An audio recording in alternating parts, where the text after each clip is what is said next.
ಇವತ್ತಿನ ವಾರ ಭವಿಷ್ಯ ಕಾರ್ಯಕ್ರಮದಲ್ಲಿ ಮೊದಲ 6 ರಾಶಿಗಳ ಬಗ್ಗೆ ಶಾಸ್ತ್ರಿಗಳು ತಿಳಿಸಿಕೊಟ್ಟಿದ್ದಾರೆ. ಇನ್ನುಳಿದ 6 ರಾಶಿಗಳ ಬಗ್ಗೆ ನೋಡೋಣ. ಅದಕ್ಕಿಂತ ಮೊದಲು ಒಂದಷ್ಟು ಜನ ಕರೆ ಮಾಡ್ತಿದ್ದಾರೆ ಪ್ರಶ್ನೆಗಳಿಗೆ ಉತ್ತರ ಪಡ್ಕೊಳ್ಳೋದಕ್ಕೆ, ಸಮಸ್ಯೆಗೆ ಪರಿಹಾರವನ್ನ ತಿಳ್ಕೊಳ್ಳೋದಕ್ಕೆ ಅಂತ. ಈಗ ಸುನೀಲ್ ಅಂತ ಕರೆ ಮಾಡಿದ್ದಾರೆ. ಸುನೀಲ್ ಅವರೇ ನಮಸ್ತೆ. ನಮಸ್ತೆ ಮೇಡಮ್. ನಮಸ್ತೆ. ಏನು ಕೇಳಬೇಕಿತ್ತು? ಯಾರ ಬಗ್ಗೆ? ಮೇಡಮ್ ನನ್ನ ಬಗ್ಗೆನೇ ಕೇಳಬೇಕಿತ್ತು. ಡೇಟ್ ಆಫ್ ಬರ್ತ್ ಹೇಳಿ. ಡೇಟ್ ಆಫ್ ಬರ್ತ್ 20/6/92. 20/6/92. ಸಮಯ ಬೆಳಗ್ಗೆ 5:30. ಬೆಳಿಗ್ಗೆ 7:30. 5:30. ಓಕೆ. ಏನು ಕೇಳಬೇಕಿತ್ತು ಮೇಡಮ್? ಕೆಲಸದ ಬಗ್ಗೆ ಮತ್ತು ಮದುವೆ ಬಗ್ಗೆ. ಕೆಲಸ ಮತ್ತು ಮದುವೆ ಬಗ್ಗೆ ಶಾಸ್ತ್ರಿಗಳ ಮಾತಾಡಿ. ನಮಸ್ಕಾರ ಸುನೀಲ್ ಅವರೇ. ನಮಸ್ತೆ ಗುರುಜಿ. ನಮಸ್ಕಾರ. ಕೆಲಸದ ಬಗ್ಗೆ ತಮ್ಮ ಪ್ರಶ್ನೆ ಅಲ್ವಾ? ನೋಡಿ, ಈಗ ನಿಮಗೆ ಗುರು ದಶೆಯಲ್ಲಿ ಶುಕ್ರ ಭುಕ್ತಿ ನಡೀತಾ ಇದೆ. ಶುಕ್ರ ನಿಮ್ಮ ಜಾತಕದಲ್ಲಿ ಧನಸ್ಥಾನದಲ್ಲಿದ್ದಾನೆ. ಈಗ ಅವನಿಗೆ ಅಟ್ ಪ್ರೆಸೆಂಟ್ ಅಂದರೆ ಈಗ ಅವನಿಗೆ ಸ್ವಲ್ಪ ಬಲ ಕಡಿಮೆ ಇದೆ.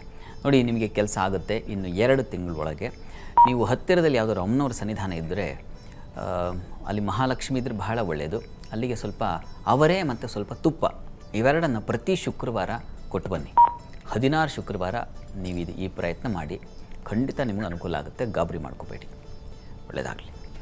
ಧನ್ಯವಾದಗಳು. ಇನ್ನು ತಿಪ್ಟೂರಿಂದ ನಂದನ್ ಕರೆ ಮಾಡಿದ್ದಾರೆ. ನಮಸ್ತೆ ನಂದನ್ ಅವರೇ. ವಂದನಾ, ಸಾರಿ. ಹೇಳಿ, ಯಾರ ಬಗ್ಗೆ ಕೇಳಬೇಕಿತ್ತು? ಕೇಳಬೇಕಿತ್ತು ma'am. Okay. Date of birth ಹೇಳಿ.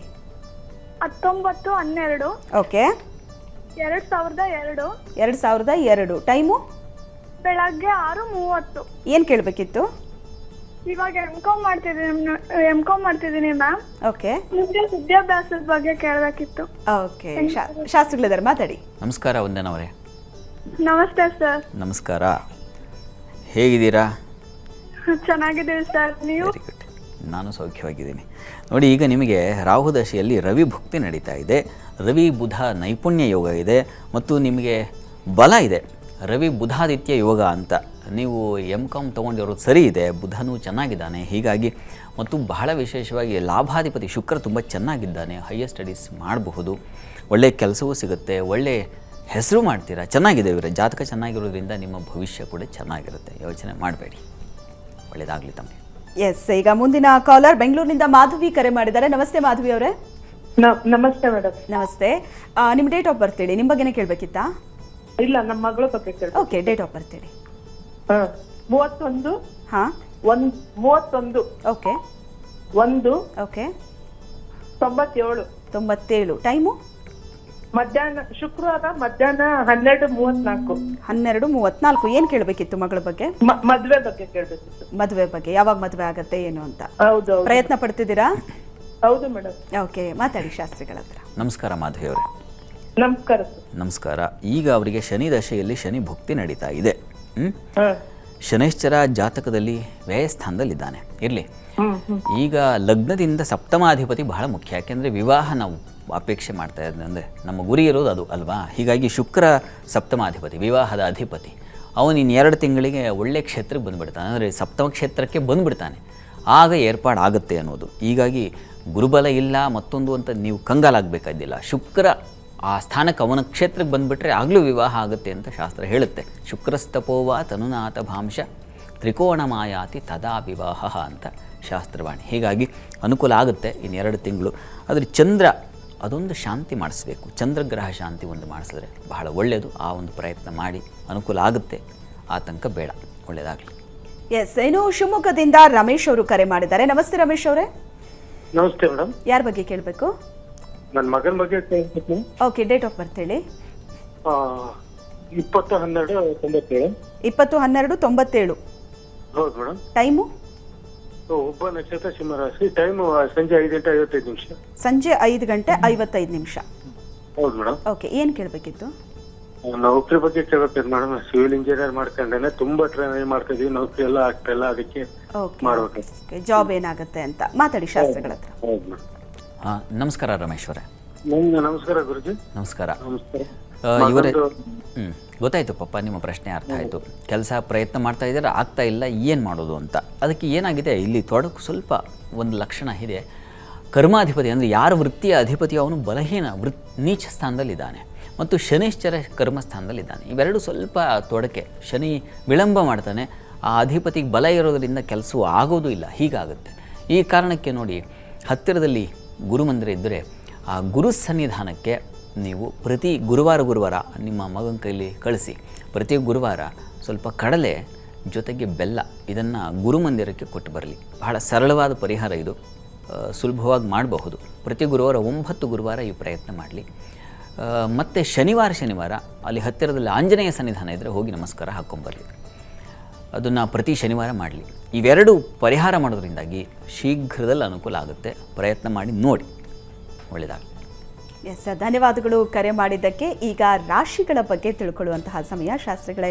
ತುಲಾರಾಶಿ ಬಗ್ಗೆ ತುಲಾರಾಶಿಯವರಿಗೆ ಚಂದ್ರ ಕರ್ಮಾಧಿಪತಿ ಜನ್ಮಕ್ಕೆ ಬಂದಿದ್ದಾನಲ್ಲ, ಇದು ಏನಪ್ಪ ಫಲ ಕೊಡುತ್ತೆ ಅಂದರೆ ಒಳ್ಳೆಯ ಫಲವನ್ನೇ ಕೊಡುತ್ತೆ. ವೃತ್ತಿಯಲ್ಲಿ ವಿಶೇಷವಾದ ಅನುಕೂಲಗಳು ಉಂಟಾಗುತ್ತೆ, ಹಣಕಾಸಿನ ಸಹಾಯ ಉಂಟಾಗುತ್ತೆ, ನೀವು ಮಾಡಿದ ಕೆಲಸಕ್ಕೆ ಒಂದು ಮಾನ್ಯತೆಯೂ ಸಿಗುತ್ತೆ.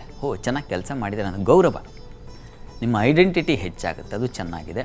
ಹೀಗಾಗಿ ಆತಂಕ ಮಾಡ್ಕೋಬೇಡಿ. ಸಣ್ಣ ಪುಟ್ಟ ತೊಡಕುಗಳು ಹಣಕಾಸಿನಲ್ಲಿ ಕುಟುಂಬದಲ್ಲಿ ಈ ಥರದ್ದಿರ್ತದೆ, ಅದೇನು ಅಷ್ಟು ತಲೆ ಕೆಡಿಸ್ಕೊಳ್ಬೇಕಾಗಿಲ್ಲ, ಯೋಚನೆ ಮಾಡಬೇಡಿ. ಇನ್ನು ವಾರದ ಅಂತ್ಯದಲ್ಲಿ ಗಮನಿಸ್ಕೊಂಡ್ರೆ ತುಲಾರಾಶಿಯವರಿಗೆ ನೋಡಿ, ವ್ಯಯದಲ್ಲಿ ಮಾಂದಿ ಸಂಚಾರ ಆಗುತ್ತೆ, ಸ್ವಲ್ಪ ಹೆಚ್ಚಿನ ಲಾಸ್ ಸೂಚಿಸುತ್ತೆ, ಹುಷಾರಾಗಿರಿ. ಉಳಿದ ಹಾಗೆ ಸ್ತ್ರೀಯರಿಗೆ ಹೆಚ್ಚಿನ ಬಲ ಇದೆ, ಧೈರ್ಯ, ಸಾಹಸ, ಒಂದು ರಿಸ್ಕ್ ತೆಗೆದುಕೊಂಡು ಏನೋ ಕೆಲಸ ಮಾಡ್ತಕ್ಕಂಥ ಸಾಧ್ಯತೆ ಇವನ್ನೆಲ್ಲ ಸೂಚಿಸ್ತಾ ಇದೆ. ಸಹೋದರ ಸಹಕಾರ ಚೆನ್ನಾಗಿರ್ತದೆ. ವೃತ್ತಿಯಲ್ಲಿ ಅನುಕೂಲ ಇದ್ದೇ ಇದೆ. ಲಾಭದಾಯಕ ದಿನ, ತುಂಬ ಚೆನ್ನಾಗಿದೆ. ಈ ವಾರ ನಿಮಗೆ ವರಮಹಾಲಕ್ಷ್ಮಿ ಹಬ್ಬ ನಿಮ್ಮ ಪಾಲಿಗೆ ಒಂದು ವಿಶಿಷ್ಟವಾದ ಒಂದು ಫಲವನ್ನು ತಂದುಕೊಡುತ್ತೆ, ಯೋಚನೆ ಮಾಡಬೇಕಾದಿಲ್ಲ. ತುಲಾರಾಶಿಯವರು ಚೆನ್ನಾಗಿದೆ. ಪರಿಹಾರ ಏನಪ್ಪ ಅಂತಂದರೆ ನಿಮ್ಮ ಇಷ್ಟ ದೇವತಾರಾಧನೆ ಮಾಡಿ, ಈ ವರಮಹಾಲಕ್ಷ್ಮಿ ಹಬ್ಬದಲ್ಲಿ ಪಾಲ್ಗೊಳ್ಳಿ, ಲಕ್ಷ್ಮಿ ಆಚರಣೆ ಮಾಡಿ, ಅದು ನಿಮಗೆ ಬಹಳ ಒಳ್ಳೆಯದು. ಇನ್ನು ವೃಶ್ಚಿಕ ರಾಶಿ ಗಮನಿಸೋಣ. ವೃಶ್ಚಿಕ ರಾಶಿಯವರಿಗೆ ಚಂದ್ರ ವ್ಯಯದಲ್ಲಿದ್ದಾನೆ. ಸ್ತ್ರೀಯರಿಗೆ ಸ್ವಲ್ಪ ವ್ಯಯ ಉಂಟಾಗುವ ಸಾಧ್ಯತೆ.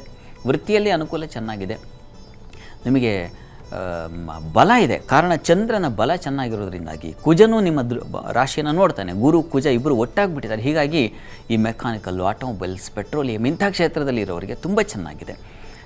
ಸ್ತ್ರೀಯರಿಗಂತೂ ತುಂಬ ಬಲ ಇದೆ. ಕಾರಣ ಚಂದ್ರನ ಬಲ ಅಷ್ಟರ ಮಟ್ಟಿಗೆ ನಿಮಗೆ ಸಹಾಯ ಮಾಡಿಕೊಡುತ್ತೆ. ವಾರದ ಆದಿಯಲ್ಲಿ ಚೆನ್ನಾಗಿದೆ. ಇನ್ನು ವಾರದ ಅಂತ್ಯ ಭಾಗದಲ್ಲಿ ಗಮನಿಸ್ಕೊಂಡ್ರೆ ಚಂದ್ರ ನಿಮ್ಮ ರಾಶಿಗೆ ಬರ್ತಾನೆ. ಭಾಗ್ಯಾಧಿಪತಿ, ದೈವಾನುಕೂಲ ಉಂಟಾಗುತ್ತೆ, ಆಹಾರ ಸಮೃದ್ಧಿ, ವಿದ್ಯಾರ್ಥಿಗಳಿಗೆ ಹೆಚ್ಚಿನ ಅನುಕೂಲ ಉಂಟಾಗ್ತಕ್ಕಂಥದ್ದು, ಆರ್ಥಿಕ ಸಹಕಾರಗಳು ಸಿಗ್ತಕ್ಕಂಥದ್ದು, ಸಣ್ಣ ಪುಟ್ಟ ವೃತ್ತಿಯಲ್ಲಿ ಕಿರಿಕಿರಿಗಳಿರ್ತದೆ. ಅದು ಕಾರಣ ಮಾಂದಿ ಕರ್ಮಸ್ಥಾನದಲ್ಲಿ ಸಂಚರಿಸ್ತಾನೆ. ಕೊನೆಗೆ ವಾರದ ವೀಕೆಂಡ್ ಅಷ್ಟೊತ್ತಿಗೆ ಏನಪ್ಪ ಇದು ಕೆಲಸದ ಕಿರಿಕಿರಿ ಅಂತ ಅನಿಸ್ಲಿಕ್ಕೆ ಶುರುವಾಗುತ್ತೆ ನಿಮಗೆ ಸ್ವಲ್ಪ. ವೃಶ್ಚಿಕ ರಾಶಿಯವರಿಗೆ ಅದು ಏನಂಥ ಬಾಧೆ ಎಲ್ಲ ಯೋಚನೆ ಮಾಡಬೇಡಿ. ಪ್ರಾರ್ಥನೆಗೆ ಸ್ವಲ್ಪ ನೋಡಿ, ಈಶ್ವರ ಸನ್ನಿಧಾನಕ್ಕೆ ಅವರೇ ಧಾನ್ಯ ಕೊಟ್ಟು ಬನ್ನಿ. ನೀವು ಗುರುವಾರ, ಶುಕ್ರವಾರ, ಶನಿವಾರ ಈ 3 ದಿವಸ ಈ ಒಂದು ಪ್ರಯತ್ನ ಅಂದರೆ ಈ ಒಂದು ಸೇವೆ ಮಾಡಿದ್ರೆ, ಈ ಒಂದು ದಾನ ಮಾಡಿದ್ರೆ ಬಹಳ ಒಳ್ಳೆಯದು, ಅದು ನಿಮಗೆ ಬಲ ಕೊಡುತ್ತೆ. ಇನ್ನು ಧನುರಾಶಿ ಗಮನಿಸೋಣ. ಧನುರಾಶಿಯವರಿಗೆ ವಾರದ ಆದಿಯಲ್ಲಿ ಚಂದ್ರ ಲಾಭದಲ್ಲಿರೋದ್ರಿಂದ ಹಾಲು ಹೈನುಗಾರರಿಗೆ, ಕೃಷಿ ಸಂಬಂಧಿ ಕೆಲಸ ಮಾಡೋರಿಗೆ, ಹೂವಿನ ವ್ಯಾಪಾರಿಗಳಿಗೆ, ವಸ್ತ್ರ ರಿಲೇಟೆಡ್ ಕೆಲಸ ಮಾಡ್ತಾ ಇರ್ತಕ್ಕಂಥವ್ರು, ಆ ಕ್ಷೇತ್ರದಲ್ಲಿರೋರಿಗೆ ತುಂಬ ಚೆನ್ನಾಗಿದೆ. ಹೆಚ್ಚಿನ ಅನುಕೂಲ ಉಂಟಾಗುತ್ತೆ. ಹೆಚ್ಚಿನ ಹೂಡಿಕೆ ಕೂಡ, ಯಾವುದಕ್ಕೊಂದು ಇನ್ವೆಸ್ಟ್ ಮಾಡೋಣ, ಯಾವುದೊಂದು ವ್ಯಾಪಾರ ಶುರು ಮಾಡೋಣ, ಈ ಥರದ್ದೊಂದು ಆಲೋಚನೆ ಕೂಡ ಈ ವಾರದಲ್ಲಿ ಬರುತ್ತದೆ ನಿಮಗೆ. ಸ್ವಲ್ಪ ಅತಿಯಾಗಿ ಹಚ್ಕೊಂಡವ್ರು ಸ್ವಲ್ಪ ದೂರ ಆಗಿಬಿಡ್ತಾರೆ, ಅದನ್ನು ಸೂಚಿಸ್ತಾ ಇದೆ. ಅಂಥದ್ದೊಂದು ಕಿರಿಕಿರಿ, ಮನಸ್ಸಿಗೆ ಸ್ವಲ್ಪ ಅಸಮಾಧಾನ ಆಗುವ ಸಾಧ್ಯತೆ ಇದೆ. ಇನ್ನು ವಾರದ ಅಂತ್ಯದ ಭಾಗದಲ್ಲಿ ಗಮನಿಸ್ಕೊಂಡ್ರೆ ಧನುಸ್ಸು ರಾಶಿಯವರಿಗೆ ನೋಡಿ, ಆರೋಗ್ಯದಲ್ಲಿ ಸಣ್ಣ ಪುಟ್ಟ ವ್ಯತ್ಯಾಸ ಸೂಚಿಸ್ತಾ ಇದೆ. ವೃತ್ತಿಯಲ್ಲೂ ಅಷ್ಟೇ ಸಣ್ಣ ಪುಟ್ಟ ಕಿರಿಕಿರಿಗಳು, ಅದು ಮಾಂದಿ ಕಾರಣದಿಂದಾಗಿ.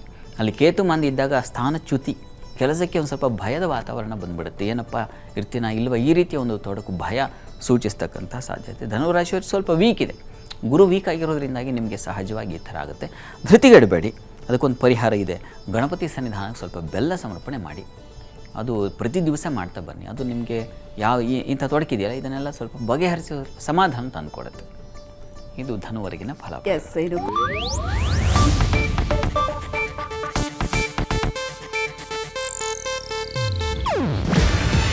ಇದು ಏಷ್ಯಾನೆಟ್ ನ್ಯೂಸ್ ನೆಟ್ವರ್ಕ್ ಪ್ರಸ್ತುತಿ. ನೀವು ನೋಡ್ತಿದ್ದೀರಾ ಏಷ್ಯಾನೆಟ್ ಸುವರ್ಣ ನ್ಯೂಸ್.